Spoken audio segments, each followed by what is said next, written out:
Welcome to forex मीनियंस। आज का हमारे टॉपिक है secret to forex trading success कि फॉरेन ट्रेडिंग में कामयाबी का क्या राज है।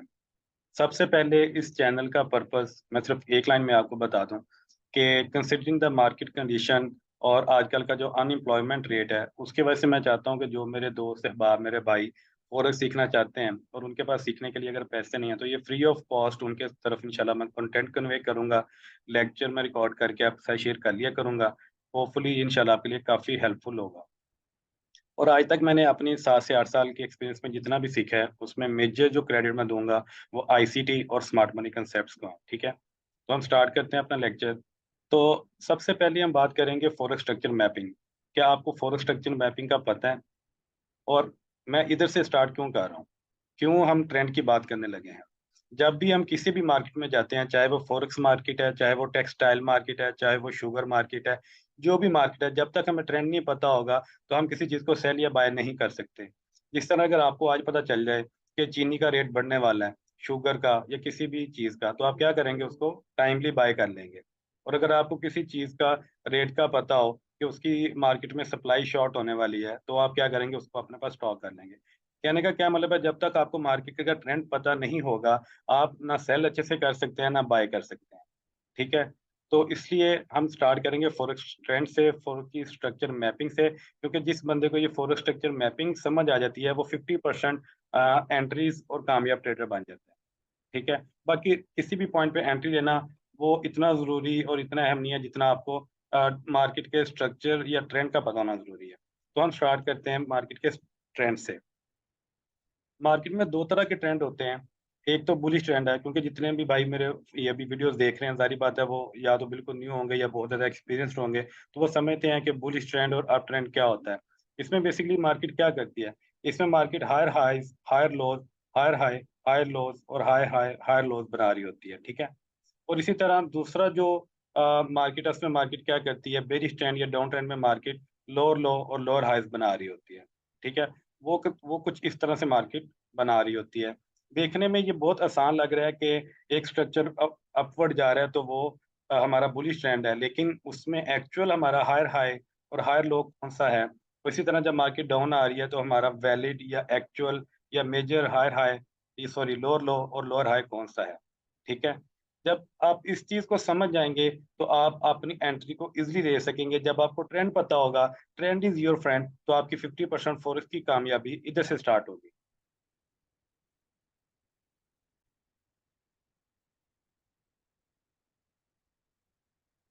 तो अब हम बात करते हैं कि जो बुलिश ट्रेंड है उसको रिटेल ट्रेडर्स कैसे मैप करते हैं। ठीक है, रिटेल ट्रेडर के सामने जब एक स्ट्रक्चर आता है तो वो क्या करते हैं, उसके हर हाई को वो अपना एक्चुअल हाई समझ लेते हैं और हर लो को अपना वो एक्चुअल लोअर लो समझ लेते हैं। वो कैसे? जिस तरह ये वाला पॉइंट है उसको वो कहेंगे ये मेरा हायर हाई है, और ये वाला पॉइंट उसको वो अपना हायर लो समझ लेंगे। इसी तरह नेक्स्ट जैसे ही मार्केट मूव करती जाएगी वो अपने हर हर पॉइंट को अपना हायर हाई और हायर लो कंसिडर करेंगे। लेकिन अगर हम इस कंसेप्ट को कंपेयर करें स्मार्ट मनी कंसेप्ट के साथ कि स्मार्ट मनी ट्रेडर्स कैसे इस सेम स्ट्रक्चर को कैसे मैप करेंगे, तो क्या उनके लिए ये वाला जो पॉइंट है जहां अभी कर्सर ब्लिंक कर रहा है, क्या ये उनके लिए हायर हाई है? वो इसको अपना हायर हाई नहीं समझते। इसी तरह ये वाला जो लो है उसको अपना लो लो नहीं समझते। लेकिन जो भी अभी इस वीडियो को एक्सपीरियंस ट्रेडर या स्मार्ट मनी ट्रेडर देख रहा है, वो अगर इसकी अभी अपनी इमेजिनेशन में हायर हाई और हाई लो मार्क करे और देखे कि इसमें कितने हायर हाईज और कितने हायर लोज हैं। होपफुली आपने इसको अपने माइंड में मैपिंग कर ली होगी। अब हम देखते हैं कि स्मार्ट मनी इसको अपना हायर हाई समझती है कि नहीं, क्योंकि ये स्मार्ट मनी इसको अपना हायर हाई समझती है और इसको अपना लो लो समझती है। लेकिन ये लकीली रिटेल ट्रेडर के साथ ये चीज मैच होगी, लेकिन जहां रिटेल ट्रेडर ने गलत हायर हाई मार्क किया था, स्मार्ट मनी उसको अपना हायर हाई नहीं समझती। तो ये गलती क्यों होती है, क्या डिफरेंस है, ये हम आगे जाके डिस्कस करेंगे। इसी तरह ये जो वाला हायर हाई है स्मार्ट मनी के लिए, ये वाला पॉइंट हाई नहीं है, ये वाला पॉइंट हायर लो नहीं है, ये वाला फिर दोबारा न्यू हायर हाई नहीं है और ये वाला न्यू हायर लो नहीं है। फिर बात आई थी लास्ट 2 पॉइंट की। तो क्या अभी तक अगर हम कंपेयर करें तो रिटेल ट्रेडर के इस पॉइंट तक 4 हायर हाई से और 4 हायर लो से, लेकिन स्मार्ट मनी कंसेप्ट के मुताबिक अभी तक सिर्फ इसमें एक हायर हाई और एक हायर लो है। बाकी को स्मार्ट मनी वैलिड नहीं समझती।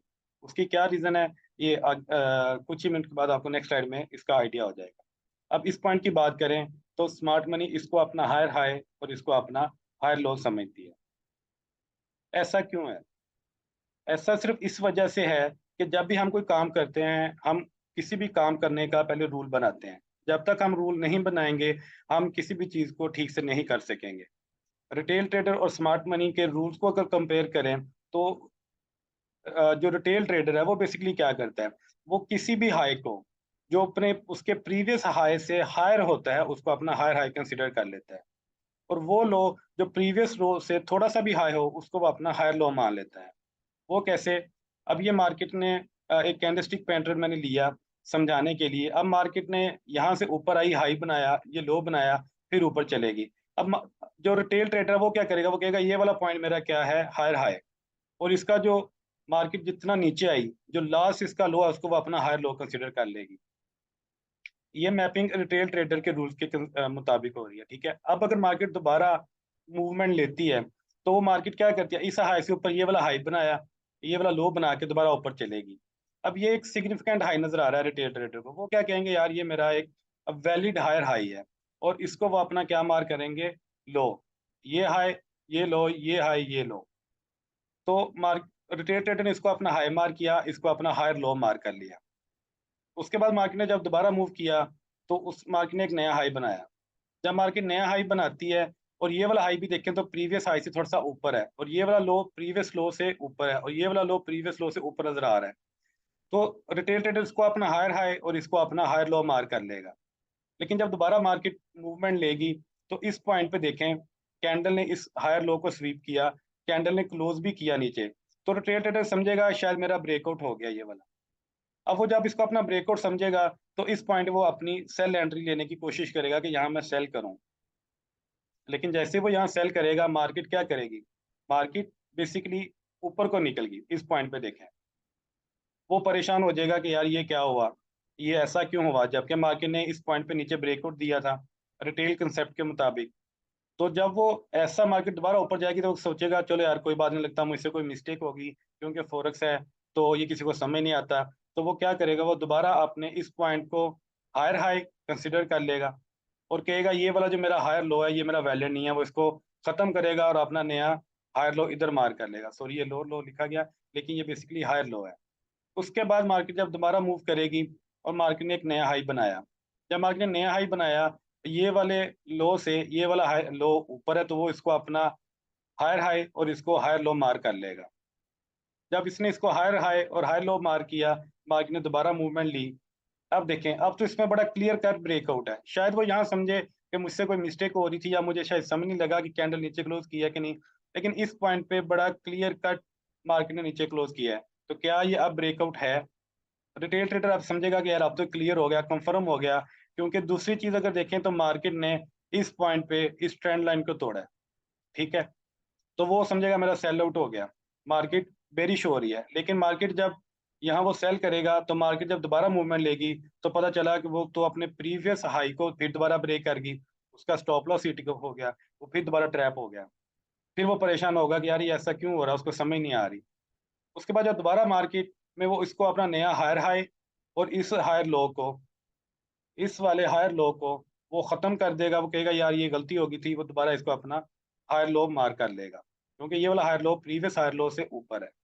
उसके बाद जब दोबारा मार्केट मूव करती जाएगी इसी तरह वो अपना हायर हाई हायर लो गलत मार करता जाएगा, और उसको नहीं पता कि वो सही मार्किंग कर रहा है कि नहीं, क्योंकि उसके रूल सिर्फ नॉर्मल से हैं कि प्रीवियस हाई से ऊपर हाई होगा तो मेरा हायर हाई है, और प्रीवियस लो से ऊपर जो लो होगा वो मेरा हायर लो है। लेकिन जब स्मार्ट मनी की अगर हम बात करें तो स्मार्ट मनी कैसे मैपिंग करती है? स्मार्ट मनी अपना स्ट्रक्चर मैप करने के लिए दो चीजें लेती है, एक लिक्विडिटी और दूसरा इंड्यूसमेंट। उस इंड्यूसमेंट को हम स्मार्ट मनी ट्रैप भी कहते हैं।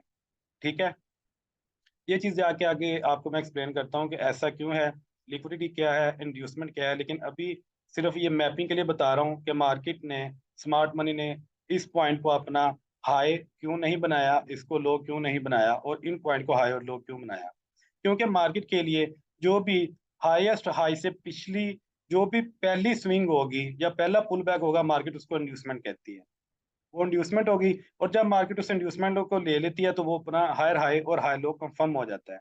उसके बिना, जैसे इस लो ने पीछे से कोई इंड्यूसमेंट नहीं ली प्रीवियस स्विंग से, तो ये हाई और लो नहीं है। सिमिलरली इस पॉइंट पे देखें इंड्यूसमेंट है, मार्केट ने अपना हाई इसको कंसिडर किया, इसको लो कंसिडर किया, लेकिन ये जो 4 पॉइंट है इनमें इंड्यूसमेंट नहीं थी, ना मार्केट ने प्रीवियस स्विंग से इंड्यूसमेंट ली, ना यह इंड्यूसमेंट अवेलेबल थी, इसलिए स्मार्ट मनी इसको अपना हायर हाई और हायर लो कंसिडर नहीं करती। अब हम इसको देखते हैं कैंडलस्टिक की शक्ल में, कि कैंडलस्टिक की शक्ल में ऐसा क्यों होता है और इनके एक्चुअली क्या रूल है स्मार्ट मनी के। स्मार्ट मनी का सबसे पहला रूल ये है कि मार्केट जब भी हायर हाई बनाए प्रीवियस हाई से, तो वो क्या करे, वो अपनी उस हाई सी लेफ्ट साइड पे जो भी उसकी पहली स्विंग होगी, जिसको हम पुल बैक कहेंगे या इंड्यूसमेंट कहेंगे, मार्केट उसको किल करे, उसको टेक आउट करे, उसको रेड करे, उसको एक बार ब्रेक करे। तो यहाँ पॉइंट है इंड्यूसमेंट। इंड्यूसमेंट क्या है, जो भी हमारा करंट हाई होगा उसकी लेफ्ट साइड पे जो भी पहला पुल बैक होगा, ये इंड्यूसमेंट होता है।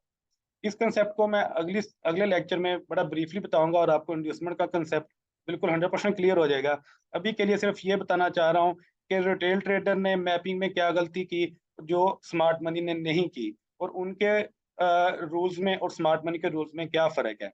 तो सिंपल आपको नजर आ गया। पहला तो ये कि रिटेल को इंड्यूसमेंट का नहीं पता। जब उनको इंड्यूसमेंट का नहीं पता तो उनको पहले रूल का नहीं पता, तो वो अपनी मैपिंग गलत करेंगे।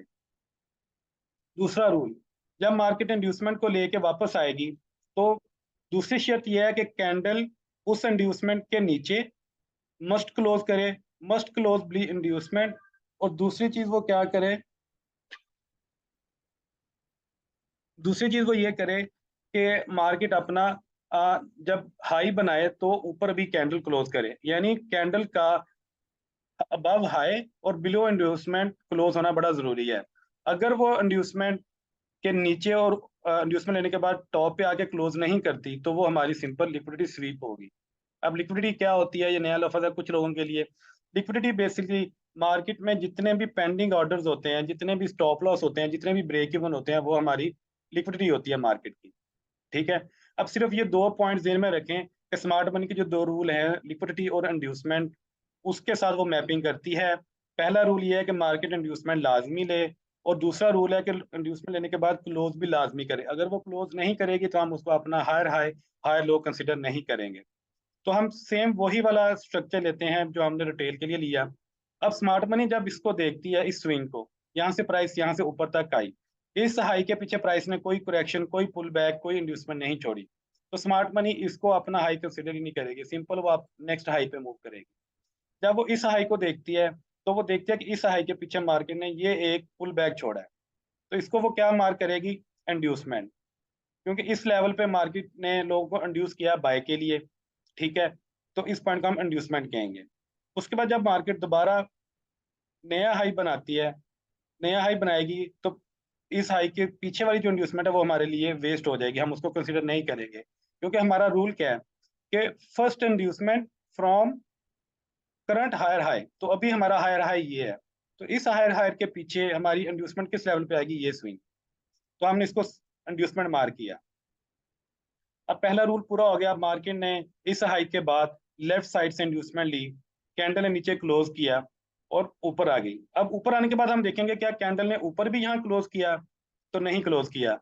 तो पहली कंडीशन फिल होगी इंड्यूसमेंट वाली, दूसरी मस्ट क्लोज बिलो इंड्यूसमेंट पूरी होगी, लेकिन अबव हाई वाली इंड्यूसमेंट लेने के बाद कंडीशन फुलफिल नहीं हुई, तो ये हमारा हायर हाई नहीं होगा। तो ये क्या होगा, तो ये हमारी लिक्विडिटी स्वीप होगी। सिंपल मार्केट ने यहाँ से लोगों के सेल स्टॉप को हिट किया, बाय स्टॉप को एक्टिव किया, और मार्केट क्या करेगी, मार्केट लिक्विडिटी स्वीप लेके वापस आ जाएगी। अब जब मार्केट वापस आई, वापस आने के बाद दोबारा फिर ऊपर चलेगी। अब ये हमारा हायर हाई है। अब करंट हायर हाई की इंड्यूसमेंट हमारी किधर है, पहला पुल बैक, इसकी लेफ्ट साइड पे पहला पुल बैक, क्योंकि हमारा रूल क्या है, लेफ्ट साइड पे फर्स्ट पुल बैक वो हमारी इंड्यूसमेंट है। तो इसकी इंड्यूसमेंट इस पॉइंट पे आ गई। अब जब मार्केट ने इंड्यूसमेंट ली, इसके बाद जब मार्केट ने नीचे आके क्लोज किया, तो हमें तो पता है कि ये ब्रेकआउट नहीं है। स्मार्ट मनी को समझ आ गई कि ये ब्रेकआउट नहीं है, इसलिए वो यहाँ सेल नहीं करेगी, क्योंकि रिटेल ट्रेडर ने यहाँ पहले सेल करने का सोचा, लेकिन स्मार्ट मनी ने यहाँ सेल नहीं करेगी, वो बाय करने का प्लान करेगी। उसकी रीजन क्या है, क्योंकि हायर हाई बनाने के लिए जब मार्केट इंड्यूसमेंट लेती है और कैंडल बिलो क्लोज करती है, तो चांस होता है मार्केट ऊपर जाए। अब देखते हैं मार्केट ने क्या किया, मार्केट ऊपर चलेगी।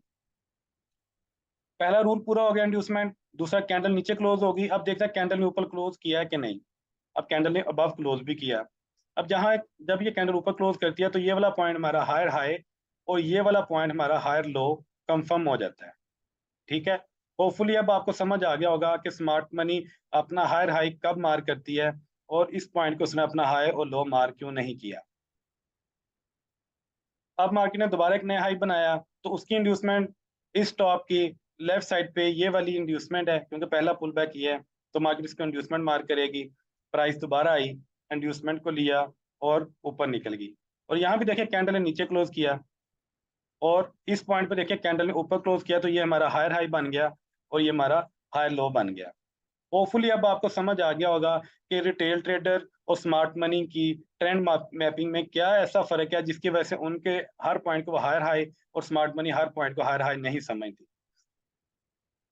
होपफुली अब आपको समझ आ गया होगा कि हायर हाई और हाई लो कैसे मार करने हैं, और जब आप एक्चुअल हायर हाई और हाई लो मार कर लेंगे तो आपकी 50% कामयाबी का राज यही है कि आप एक्चुअल मैपिंग करें, उसके बाद अपनी एंट्री फाइंड करें। क्योंकि जब आपको एक्चुअल पता लगेगा कि मार्केट ने यहाँ हायर हाई और यहाँ हाई लो बना लिया है तो आप अपने इस किसी जोन में अपनी बाय एंट्री तलाश करेंगे। जिस तरह ये हाई हाई और हाई लो कंफर्म होने के बाद अपनी एंट्री आप इसके वापस पुल बैक आने पे लेंगे, ठीक है, इस इंड्यूसमेंट के नीचे। तो देखें, एक तो आपका सक्सेस रेट बढ़ जाएगा। सिर्फ ये तभी होगा जब आपको एक्चुअल फॉरेक्स के हायर हाई और हाई लो का पता हो। तो आज के इस लेक्चर में जो हमने दो पॉइंट लिक्विडिटी और इंड्यूसमेंट को देखा है, इसके लिए हम एक नेक्स्ट लेक्चर में आपके साथ शेयर करूंगा जिसमें मैं इसकी कंप्लीट डिटेल शेयर करूंगा कि लिक्विडिटी क्या है और इंड्यूसमेंट क्या है। तब तक के लिए wish you good luck and happy trading.